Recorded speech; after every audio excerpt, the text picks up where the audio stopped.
जिसने भी किया है, चाहे ये कश्मीरी हो, चाहे पाकिस्तानी हो, चाहे पॉलिटिकल हिसाब से हिंदुस्तानी हो, कोई भी स्टेट का हो, उनको यहाँ लाल चौक घंटाघर जो है ना, वहाँ फांसी देना चाहिए।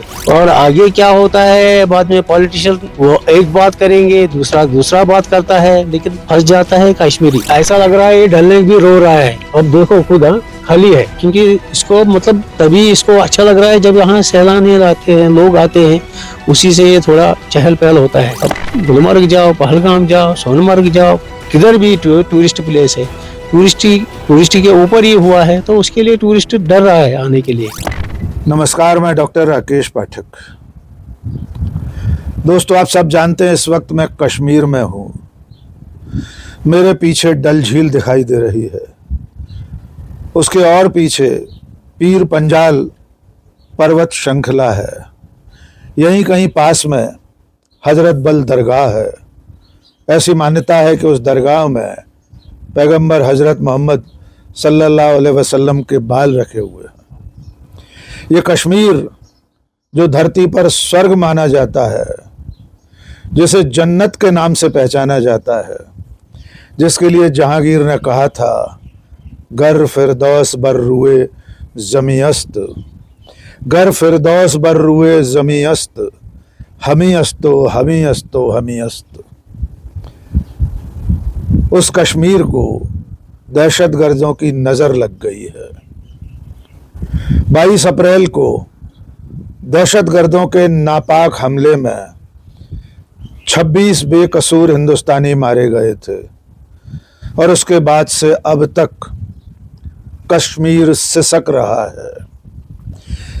इसकी आहें डल झील के पानी में सुनाई दे सकती हैं।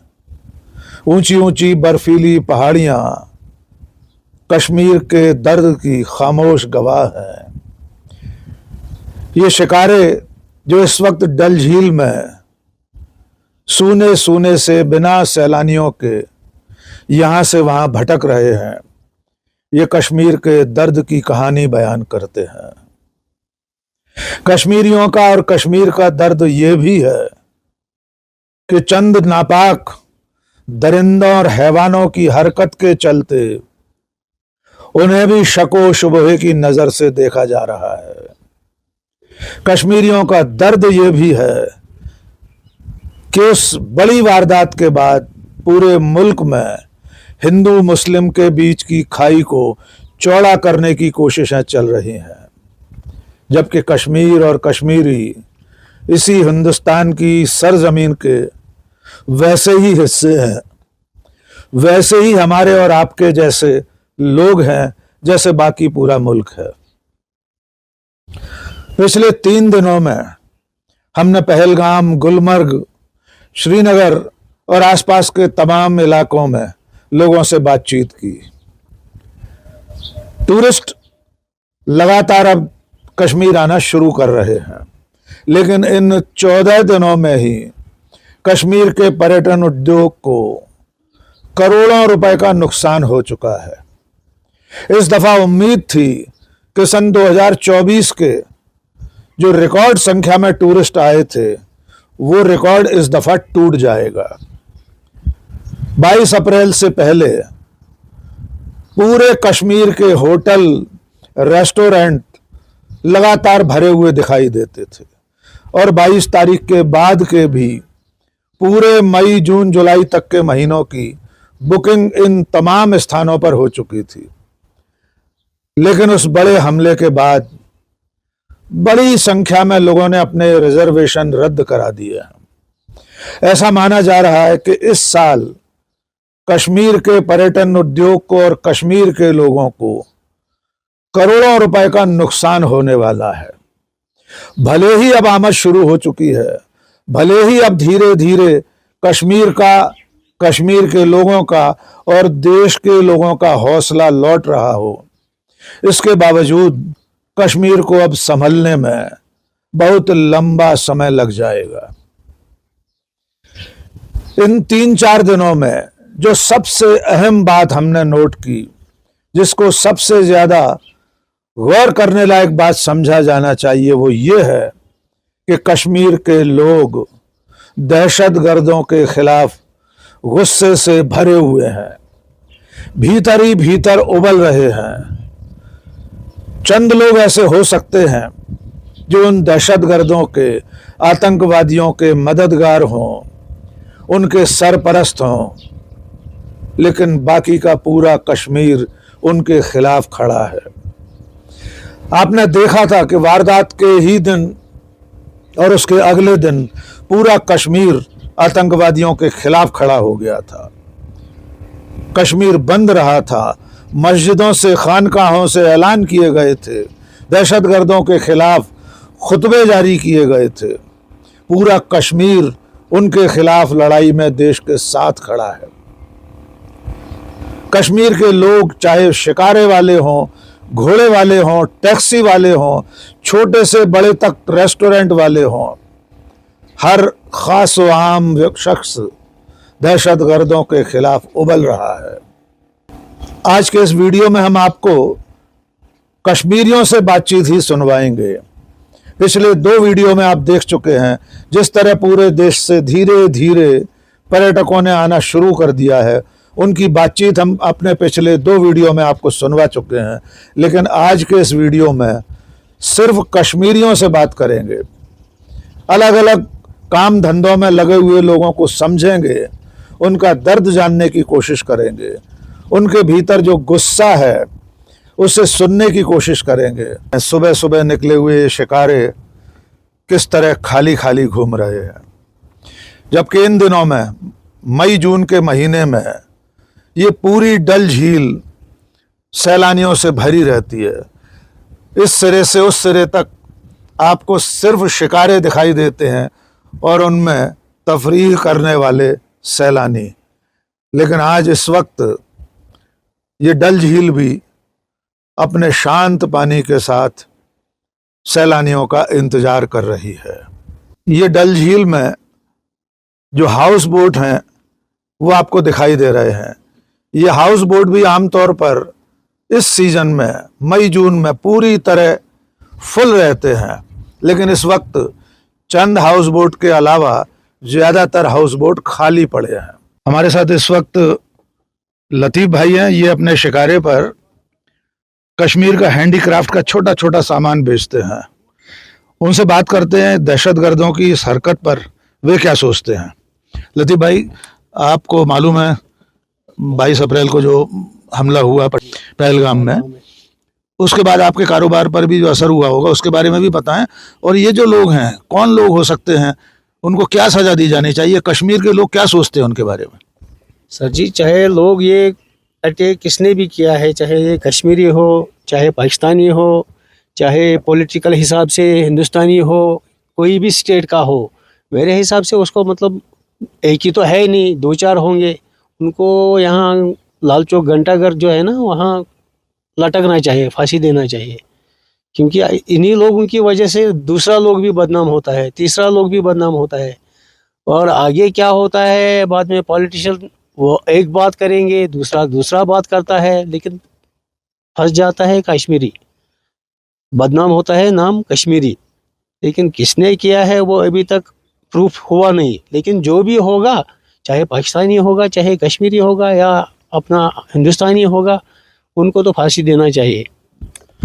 तो लतीफ़ भाई का कहना यह है कि जो भी इसके गुनहगार हैं, चाहे वो कश्मीरी हों, पाकिस्तानी हों, कोई भी हो, उन्हें श्रीनगर के लाल चौक पर फांसी पर लटका देना चाहिए। क्योंकि इससे ये देखो, अभी डल लेक जो है, ये अभी के टाइम पे मतलब पूरा भर भर के होता था। ऐसा लग रहा है ये डल लेक भी रो रहा है। अब देखो खुद, खाली है, ठीक है, ऐसा लग रहा है ये रो रहा है। क्योंकि इसको मतलब तभी इसको अच्छा लग रहा है जब यहाँ सैलानी आते हैं, लोग आते हैं, उसी से ये थोड़ा चहल पहल होता है। ये उसी से मतलब कंप्लीट ठप हो गया हर जगह। हाँ, खाली यहाँ डल लेक में नहीं, अब गुलमर्ग जाओ, पहलगाम जाओ, सोनमर्ग जाओ, किधर भी टूरिस्ट प्लेस है, टूरिस्ट के ऊपर ही हुआ है, तो उसके लिए टूरिस्ट डर रहा है आने के लिए, उसी की वजह से। लतीफ़ भाई का कहना है कि डल झील रो रही है।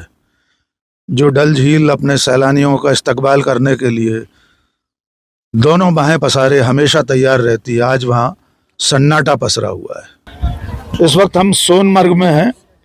आप पीछे देख रहे हैं बड़ी बड़ी ऊंची बर्फीली पहाड़ियां हैं। यहाँ पर मोहम्मद अली शाह साहब हैं, ये टोपियां दस्ताने बेचते हैं। इनसे पूछते हैं, मोहम्मद भाई, पहलगाम में जो कुछ हुआ, दहशतगर्दों ने जो किया, बेगुनाहों का कत्ल किया, आप एक कश्मीरी होकर क्या सोचते हैं? जी सर, जो काम उन दहशतगर्दों ने किया है वो कोई इंसानियत का काम नहीं किया है, वो बिल्कुल गलत किया है, क्योंकि उसके खिलाफ आए उन्होंने इंसानियत का कत्ल किया है, पूरी कश्मीरियों का कत्ल किया है। क्योंकि इससे दहशतगर्द चाहे किसी भी कौम का हो, लेकिन वो दहशतगर्द है, वो इंसान नहीं हो सकता है, वो चाहे कोई भी हो, वो बहुत गलत किया है। क्या सज़ा मिलनी चाहिए ऐसे लोगों उनको पूरी की सज़ा मिलनी चाहिए, चाहे वो कोई भी हो सर, चाहे वो हिंदू हो, मुस्लिम हो, कोई भी हो, उनको सज़ा मिलनी चाहिए। वो दहशतगर्द, वो किसी मज़हब से ताल्लुक़ नहीं रखेंगे, क्योंकि वो दहशतगर्द, वो गुमराह हो चुके हैं, उनको सज़ा मिलनी चाहिए। इस वक्त हम मुग़ल गार्डन में हैं, श्रीनगर में। हमारे साथ कश्मीर के कुछ युवा हैं। आइए उनसे बात करते हैं कि पहलगाम हमले के बाद वे क्या सोच रहे हैं, और देश में जिस तरह का माहौल बना हुआ है और जो लोग उसके गुनहगार हैं हमले के, उन्हें किस तरह की सज़ा की उम्मीद वे लगाए हुए हैं। आपका नाम बताएं। जी, इरशाद अहमद। पहलगाम में जो कुछ हुआ, बेकसूर लोग मारे गए, यस सर। अब आपको क्या लगता है कश्मीर पर उसका क्या असर हुआ है? क्या सज़ा मिलनी चाहिए ऐसे लोगों को? सर एक्चुअली जो अनफॉर्चुनेटली जो इंसिडेंट हुआ यहाँ पे, आपने देखा होगा मीडिया में भी, कश्मीर में जो भी लोकल कश्मीरी हैं उसने ना कभी सपोर्ट किया है और ना करेगा सर टेररिज्म को। और आप दूसरी बात आपने बोली कि टूरिज़म पे कैसा असर पड़ा कश्मीर में, असर तो बहुत सारा पड़ा सर। Yes sir. और कश्मीरी कभी सर, पहले भी मैंने बताया, टेररिस्ट और जैसे गतिविधियां जो यहाँ पे होती है सर, उनका सपोर्ट कभी नहीं करेंगे सर। जी, आप क्या कहना चाहेंगे? और आप हमारे भाई हैं सर, आप आइए यहाँ पे कश्मीर में, जी, क्योंकि हम सब आपस में भाई हैं, हिंदू मुस्लिम हम भाई हैं। तो आप कश्मीर में आइए, आपको कोई टेंशन नहीं है, हम आपके साथ हैं। आप अच्छे से यहाँ एंजॉय करिए। जो दहशतगर्दों ने जो किया है वो कौन लोग हो सकते हैं, उन्हें क्या सज़ा मिलनी चाहिए? सर वो जिन्होंने किया वो उनको सज़ा मिलनी चाहिए। तो भरपूर सज़ा मिलनी चाहिए सर उनको। जी, उनको भरपूर सज़ा मिलनी चाहिए। भरपूर सज़ा जी मिलनी जी चाहिए। आपको क्या लगता है, ऐसे लोगों को, कश्मीर के लोगों का कोई सरपरस्ती, उनको कोई मददगार तो नहीं है कश्मीर के लोग? नहीं हो सकता सर, ऐसा कुछ नहीं है सर। तो ये कश्मीर के युवा हैं जो पूरे देश को ये पैगाम देना चाहते हैं कि सब लोग यहाँ आएँ, किसी तरह का कोई ख़तरा नहीं है, और जिन लोगों ने पहलगाम में हमला किया था उन्हें भरपूर सज़ा मिलनी चाहिए। पहलगाम हमले के बाद कश्मीर के हालात कैसे हैं, और आपको क्या लगता है जो लोग भी थे, जो दहशतगर्द थे, उनका इरादा क्या था और उन्हें क्या सज़ा मिलनी चाहिए?